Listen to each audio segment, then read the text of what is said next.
प्रिय विद्यार्थियों, सुप्रभात। आज हम अपनी पाठ्य पुस्तक का जो 4 का पाठ है उसमें कविदेव हैं उनके बारे में अध्ययन करेंगे। कविदेव रीतिकालीन काव्य परंपरा, भक्तिकालीन और रीतिकालीन 2 प्रकार की काव्य परंपराएं थी। उनमें रीतिकाल के कविदेव माने जाते हैं। तो रीतिकालीन काव्य परंपरा कविदेव, इनकी काव्य है वो विशिष्ट स्थान रखने वाले हैं। इनका जन्म विक्रम संवत 1730 में माना जाता है। इनके ग्रंथों से ज्ञात होता है कि ये इटावा के रहने वाले थे। इसी संबंध में एक पंक्ति है: धोसरिया कवि देव को नगर इटावो वास। इनके पिता का नाम कुछ विद्वान बिहारीलाल दुबे मानते हैं। इनके वंशज वर्तमान में इटावा और कुसमरा में रहते हैं।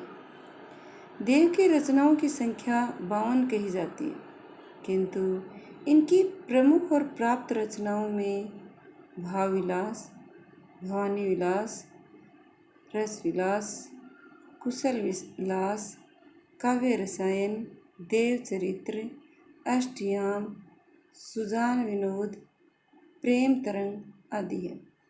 देव ने भी केशव की भांति कवि और आचार्य कर्म का निर्वाह किया था। स्वभाव से रसिक होने के कारण इनके काव्य में श्रृंगार रस का उच्छल प्रवाह बहता है।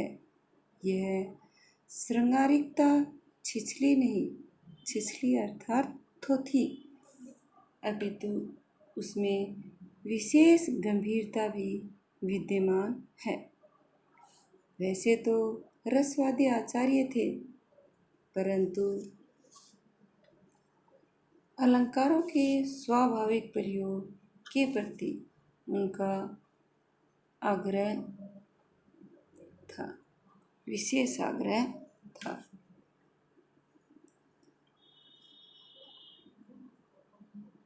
देव ने साहित्यिक ब्रज भाषा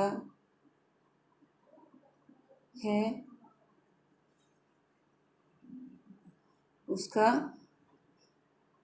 प्रयोग किया है, अर्थात उन्होंने ब्रज भाषा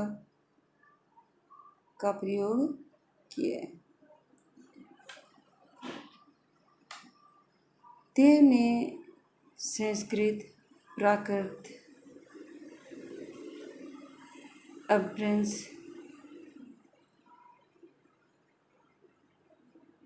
फारसी, उत्तर भारत की अन्य बोलियां हैं उनका भी अपनी भाषा में, अर्थात अपने काव्य में उनका साधारण प्रयोग किया।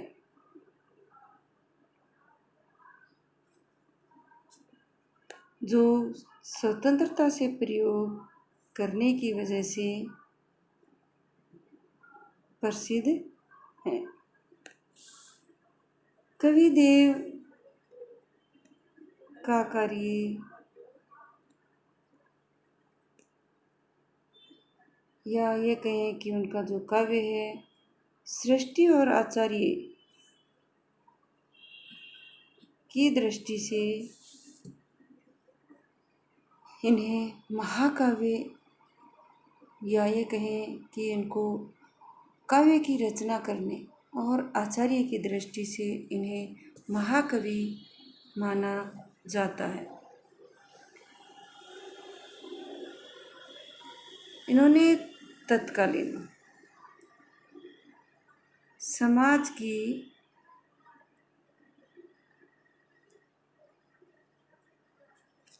स्थिति का वर्णन किया है। अर्थात उस समय जो समाज की स्थिति थी उसका वर्णन किया।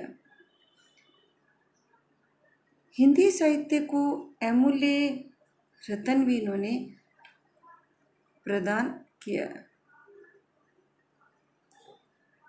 इनके द्वारा रचित जो पाठ है उसके बारे में अब देखते हैं कि उन्होंने क्या बताया।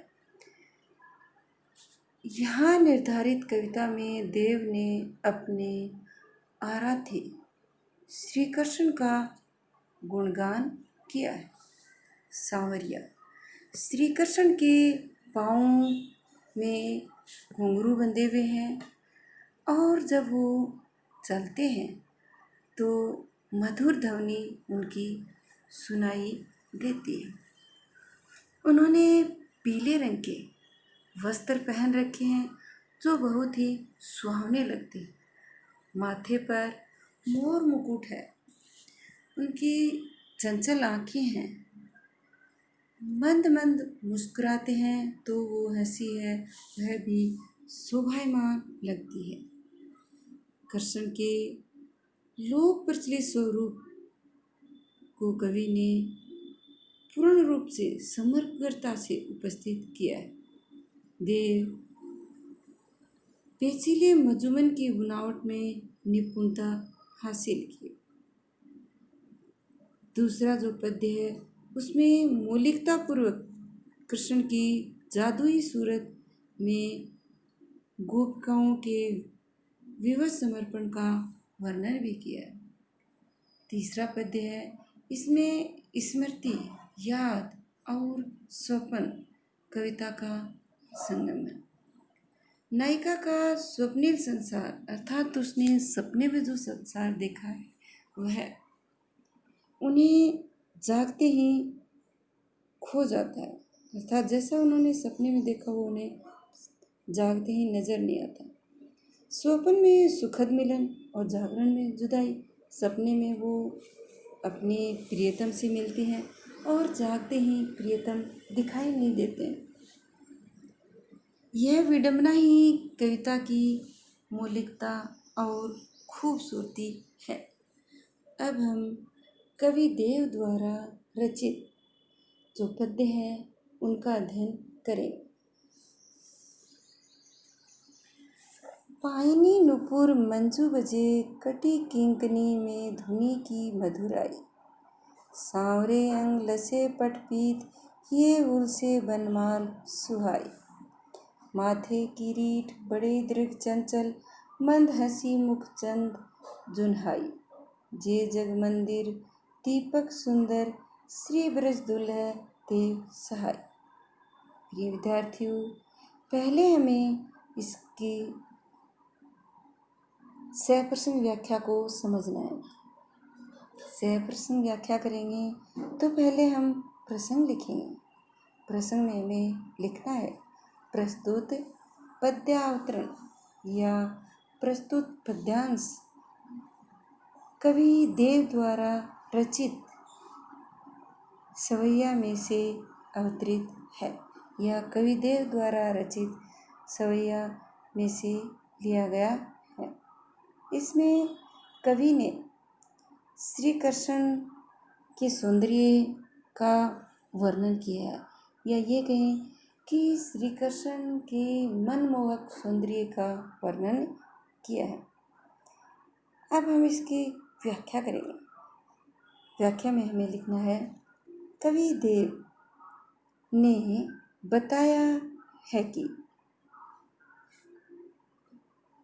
पायनी नुपुर मंजू बजे।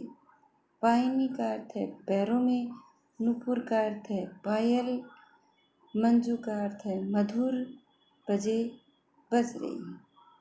कवि देव कहते हैं कि श्री कृष्ण के पैरों में सुंदर नुपुर या ये कहें कि पायल हैं जो उनके चलते समय मधुर ध्वनि में बजते हैं, वो मधुर ध्वनि करते हैं। कटी किंकनी में धुनी की मधुराई, उनकी कमर में करधनी शोभायमान हो रही है। कटी कमर में किंकनी करधनी की मधुराई। जो करधनी उन्होंने करधनी पहन रखी है वो भी शोभायमान, अर्थात वो भी चलते हैं तो वह भी मधुर ध्वनि में बजती है, उसकी ध्वनि भी बहुत ही मधुर है।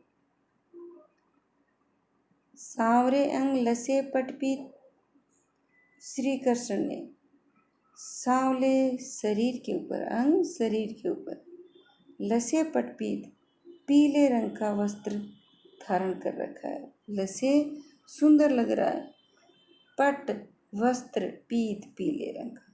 उन्होंने शरीर के ऊपर जो पीले रंग वस्त्र धारण कर रखा है वह सुंदर लग रहा है। हमें पता है कि श्री कृष्ण जी पीले रंग के वस्त्र धारण करते थे, तो उन्होंने पीले रंग का जो वस्त्र धारण कर रखा है वह सुंदर लग रहा है। ये उनसे बनमाल स्वाई, और उन्होंने ये का अर्थ है हृदय के ऊपर फूल से प्रसन्न हो रहे हैं। बनमाल स्वाई, हृदय के ऊपर उन्होंने वन की माला जो धारण कर रखी है उससे वे प्रसन्नचित नजर आ रहे हैं, सुंदर लग रहे हैं, शोभायमान लग रही है। उनके गले में जो माला है वन के फूलों की वह। माथे किरीट बड़े दृढ़ चंचल, और मस्तक पर, उनके माथे पर मुकुट है। माथे, मस्तक, किरीट, मुकुट, बड़े दृढ़ चंचल, और बड़ी बड़ी दृढ़ का अर्थ आँखें, चंचल, उनकी बड़ी बड़ी चंचल आँखें। मंद हंसी मुख चंद जुन्हाई, मंद मंद मुस्कुराहट, उनकी मंद हंसी, मुख चंद जुन्हाई, उनके चेहरे की शोभा चांदनी के समान लग रही है। जे जग मंदिर दीपक सुंदर, वे इस संसार रूपी मंदिर के सुंदर दीपक श्री ब्रज दुल्हा सहाय, और वे ब्रज के दूल्हे के समान लग रहे हैं, सहाई, शोभायमान लग रहे हैं। देखिए, इसे हम आसानी से समझ सकते हैं। कवि देव ने श्री कृष्ण के सौंदर्य का वर्णन करते हुए बताया है कि उन्होंने पैरों में नूपुर पहन रखे हैं जो मधुर ध्वनि में बजते हैं। कमर पर करधनी है, उसकी धुन भी मनमोहक है। सांवले शरीर पर उन्होंने पीले रंग का जो वस्त्र धारण कर रखा है वह सुंदर लग रहा है, तथा हृदय के ऊपर वक्ष स्थल पर उन्होंने वन के फूलों की माला पहन रखी है जो सुशोभित हो रही है, सुहावनी लग रही है। उनके मस्तक पर मुकुट है, बड़ी बड़ी चंचल उनकी आँखें हैं, और धीरे धीरे मुस्कुराते हैं तो लगता है जैसे चंद्रमा की चांदनी बिखरी हुई है। जे जग मंदिर, वे इस संसार रूपी मंदिर के सुंदर दीपक के समान हैं, अर्थात इस संसार रूपी मंदिर में सुंदर दीपक के समान शोभायमान हो रहे हैं। श्री ब्रज दुल्हा देव सहाय, वे इस ब्रज के दूल्हे के समान हैं, अर्थात ब्रज पर कृपा करने वाले हैं। इस प्रकार कवि ने श्री कृष्ण के सौंदर्य का वर्णन किया है। तो यदि हम इसमें विशेष लिखेंगे तो पहला पॉइंट होगा श्री कृष्ण को ब्रज का दूल्हा बताया गया। दूसरा होगा कि इसमें श्री कृष्ण की वेशभूषा और उनके जो पहनावे हैं, वेशभूषा पहनावे में आ गया, बाकी उनकी जो छवि है, आँखों के हाव भाव है, वो सब इसमें उजागर हो रहे हैं। तो इसमें हमें लिखा रहना पड़ेगा कि सेवैया छंद है और साथ ही ब्रज भाषा का प्रयोग हुआ है। इसमें उपमा और जे जग मंदिर दीपक सुंदर, ये पंक्ति आने की वजह से यहाँ उपमा अलंकार भी है। तो यहाँ पे अनुप्रास और उपमा अलंकार का प्रयोग हुआ है। तो सीधे ही विशेष 3 हो जाते हैं कि श्री कृष्ण को ब्रज का दूल्हा बताया गया है, और दूसरा है ब्रज भाषा और सवैया छंद है, और तीसरा है अनुप्रास और उपमा अलंकार का प्रयोग हुआ है। अब हम दूसरा जो पद्य है उसका अनुवाद करेंगे। धार में धाय दसी निर्धार वे, जाए फसी उक्सी न बेरी, री अंगराय गिरी गहरी गही, फेरे फिरी ओ घिरी नहीं घेरी, देव कछु अपनो बसना, रस लालत लाल चिते भई चेरी, बेगी ही बुड़ी गई पखिया, अखियाँ मधु की मखियाँ भई मेरी। यहाँ हमें बहुत ही ध्यान से इसे अनुवाद करना है, वरना यह समझ में नहीं आएगा। पहले हमें प्रसंग लिखना है। प्रस्तुत पद्यांश महाकवि देव द्वारा रचित सवैया में से अवतरित है। इसमें श्री कृष्ण के सौंदर्य की तरफ आकर्षित होने की व्यवस्था को उजागर किया गया है। यहाँ पे हमने देखा था कि गोपियाँ हैं वो श्री कृष्ण के सौंदर्य का वर्णन कर रही हैं दूसरे पद्य में, तो हम उसी के बारे में यहाँ देखेंगे कि कैसे वो विवश हो जाती हैं। हमारी आँखें हैं वो सुंदरता को देखकर बिना प्रयासी अनायासी उसकी तरफ आकर्षित हो जाती, वैसी ही व्यवस्था इस पद्यांश में उजागर होगी। अब हमें व्याख्या लिखनी है। महाकवि देव ने बताया है कि एक गोपी अपनी सहेली से कहती है, हे सखी मेरी आंखें धार में धाए दसी, धार धारा में धाए दौड़कर धस गई है, फंस गई है। निर्धार वे अब कोई आधार नहीं रहा, बिना आधार के ही वो क्या हो गई, मेरी आंखें उस प्रेम रूपी धारा में जाकर फंस गई है। उकसी न बेरी, अब वो उन्हें निकालूं तो भी नहीं निकलती है। उकसती, उकसाना, निकालना। यहाँ कहती हैं कि एक गोपी ने अपनी सहेली से कहा, हे सखी श्री कृष्ण का सौंदर्य देखकर मेरी आंखें अनायास ही उनकी तरफ आकर्षित हो गई और उनके सौंदर्य की धारा में जाकर फंस गई। अर्थात यदि मैं वहाँ से निकालना चाहती हूँ, निकालने का प्रयास करती हूँ, तो भी वह नहीं निकलती है। री अंगराय गिरी गहरी, हे सखी अंगड़ाई लेकर और गहरे में डूब गई है, अर्थात वो गहरी चली गई है। फेरे फिरी वो घिरी नहीं घेरी, फेर कर वापस करने का प्रयास यदि करना चाहूँ तो वो वापस नहीं फिरती है। अर्थात उन्हें घेर कर यदि पकड़ने का प्रयास करें तो भी वह पकड़ में नहीं आती है।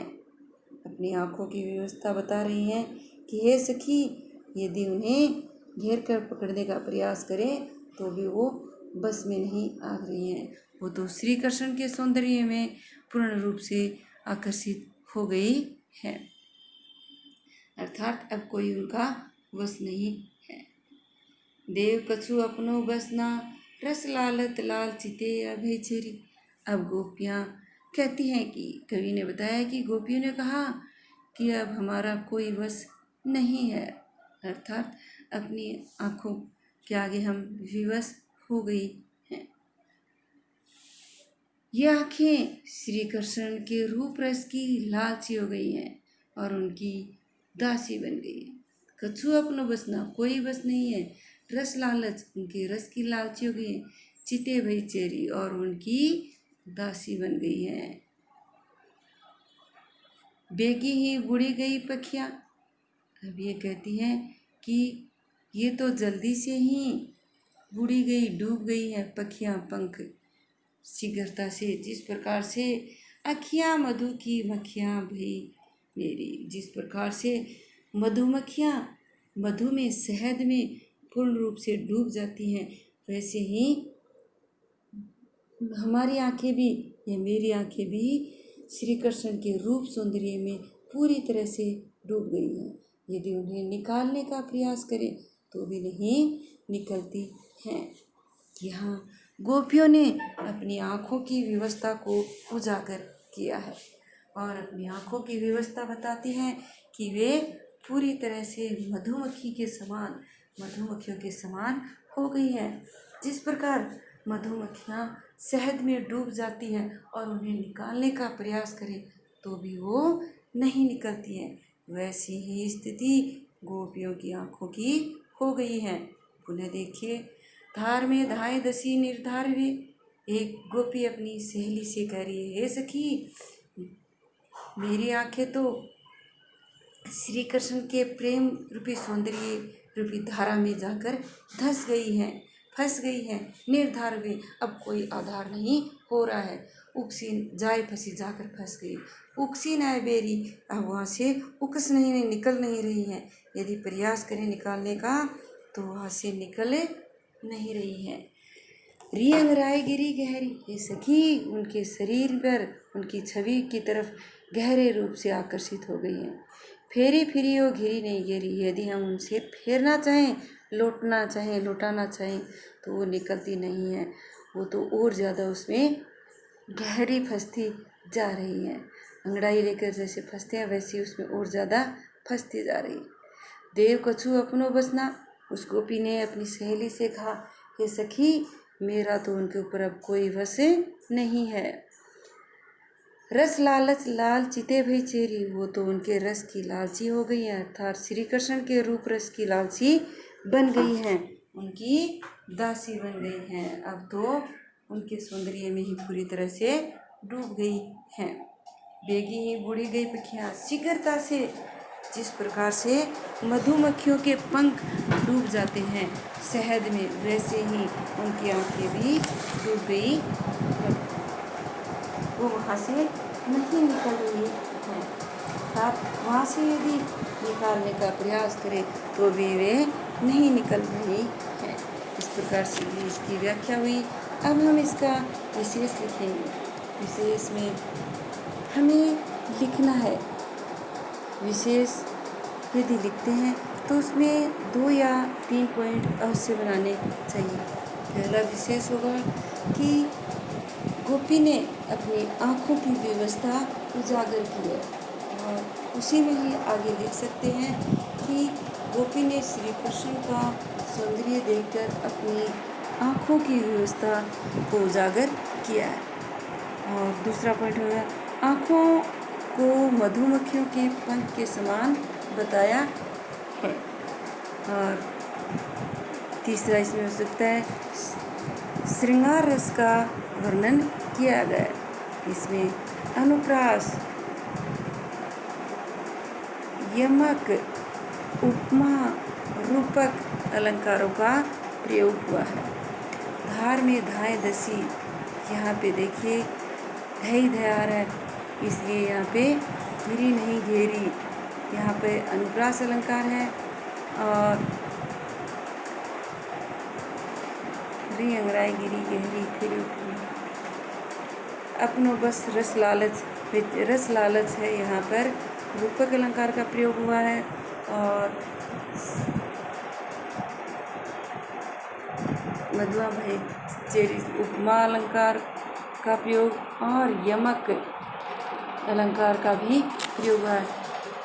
फेरे फिरी ओ घिरी नहीं घेरी, इसलिए साथ ही सेवैया छंद का प्रयोग हुआ है, ब्रज भाषा का प्रयोग हुआ है। तो हम इसके 3 विषय या 4 विशेष आसानी से बना सकते हैं। कवि देव द्वारा जो रचित पद्य है उसमें ब्रज भाषा का प्रयोग है, तो इसमें से किसी में से भी यदि कोई भी आ जाता है तो हमें ब्रज भाषा लिखना है। हमने जो अभी तक 4 पाठ पढ़े हैं उनमें सूरदास, सेनापति और देव द्वारा जो रचित हमारे पद्य हैं वो सभी ब्रजभाषा में है। सिर्फ तुलसीदास द्वारा रचित था वह अवधी भाषा में था। तो सभी के विशेष में हम आसानी से ब्रजभाषा का प्रयोग और श्री कृष्ण के प्रति भक्ति भाव या सौंदर्य भाव उजागर हो रहा है इसमें। तो इसमें हम बता सकते हैं कि श्री कृष्ण के सौंदर्य का वर्णन पहले वाले पद्य में भी श्री कृष्ण के सौंदर्य का, और यहाँ सौंदर्य के साथ साथ गोपियों की आँखों की विवस्था का वर्णन भी है, और साथ ही अनुप्रास, यमक, उपमा और रूपक अलंकार का प्रयोग भी हुआ है। विद्यार्थियों, हमारे देव द्वारा रचित दो पद पूर्ण हुए। अब देव द्वारा रचित दो पद और हैं वो कवित्व में आते हैं। एक पद्य ही और बचा है जो कवित्व में आएगा। ऊपर वाले दोनों पद सवैया में थे। ये विद्यार्थियों, अभी तक एक या दो बच्चों को छोड़कर गृह कार्य पूर्ण नहीं हुआ है। जहाँ समझ में नहीं आ रहा है वो मेरे पर्सनल नंबर जो हैं, मेरे स्वयं के नंबर हैं, उन पर संपर्क करके पूछ सकते हैं, लेकिन गृह कार्य पूर्ण करें और अति शीघ्र उसे सेंड करने का प्रयास करें, वरना तुम्हारे लिए गृह कार्य है वो अधिक हो जाएगा, जिससे आगे परेशानी होगी। गृह कार्य तो तुम्हें करना ही है, इसलिए अति शीघ्र कार्य करके भेजने का कष्ट करें। समझ में न आए तो किसी भी तरह से संपर्क करके मुझसे पूछ सकते हैं। धन्यवाद। अपना ध्यान रखें और सुरक्षित रहें। जहाँ तक संभव हो अति शीघ्र होमवर्क करके अपना कार्य वो भेजने का प्रयास करें।